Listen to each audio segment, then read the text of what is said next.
In my previous video, I showed how to export data from a DynoJet data file and import it into Microsoft Excel and to create a basic graph. In this video, I'm going to continue the series and show you some of the advanced features of graphing Dyno charts in Microsoft Excel. The first thing we're going to do is open Microsoft Excel and open our spreadsheet. Click the Start button, type Excel. We're going to HowTo, DynoJet export area under the curve, open up our file where we left off yesterday. The first time you open this file, you may notice this warning sign up right below the title bar, right below the icons at the top of the screen. It's a security warning. It says macros have been disabled. Enable content. The file that I'm making available for download contains what's called macros. It contains programs written in a language that you don't see in the Microsoft Excel but are stored in the file. We need to enable that content. So click Enable. We can say no to it being a trusted document. That doesn't matter. But the next thing that we need to do is we need to change the security options. So to do that, we click on File and we go down to our options. And you'll see that we've got a whole list of options here. We're going to go down to the very bottom to the Trust Center. And then we're going to go to the Trust Center settings, bottom right button there. And when we do that, we're looking for the macro setting. We're going to enable all macros, and we're going to trust access to the VBA project model. So if this box is not checked, we're going to check it. We're going to click OK, and now we are ready. This spreadsheet will calculate many different Dyno correction formulas. As long as it has the correct weather data, and as long as you originally exported the file in an uncorrected format, we can use this spreadsheet to calculate the corrections, and they will automatically appear in these graphs.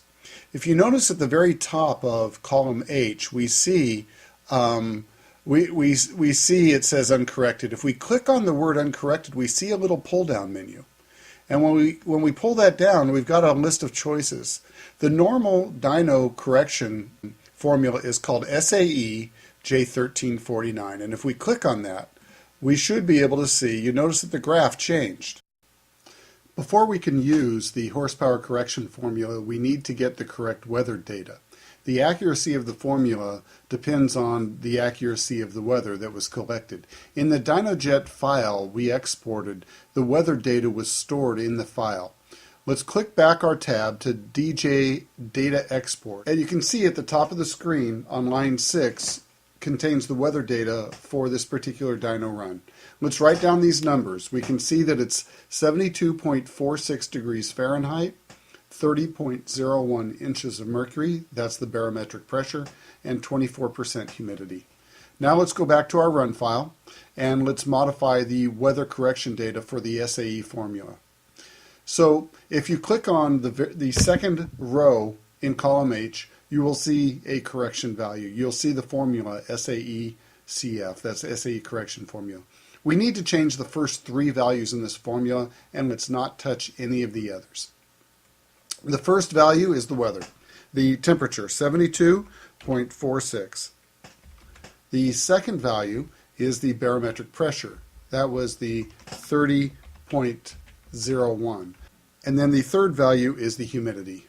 Let's change that, press enter, and the value changes. You notice we changed it for the first entry but not for all the others. We need to change it for all the others by dragging this formula to all the other cells below. So click on the mouse back on this cell that we just changed and see that little box in the bottom right corner there. We're going to put the mouse right on it until the mouse turns into a cross. We're going to click our left mouse button and then we're going to drag this thing all the way down to the bottom. And when we release the left mouse button, the formula will change and now the weather data is correct. You'll notice that we can change the correction formula to different types. We can change it to TD, SAE, and uncorrected. There's also different formulas for the Dynapack Dyno in here as well. Immediately below these graphs appears another advanced feature of this spreadsheet. It's this little area that tells us the statistics of these dyno runs. So horsepower, torque, the maximum horsepower and torque, what RPM it occurred, the AFR max and min, and the boost max and min for dyno charts that have boost. When we switch the dyno correction formula from, let's say, SAE to STD, then you will see that those values, in addition to the graphs changing, those values will change as well. We were 666 wheel horsepower on SAE corrected, now we're 685 wheel horsepower STD corrected. That concludes some of the advanced features of graphing dyno charts in Microsoft Excel. If you watch the next tutorial in the series of graphing dyno charts in Microsoft Excel, I will show how to calculate the area underneath the curve of the horsepower and torque charts.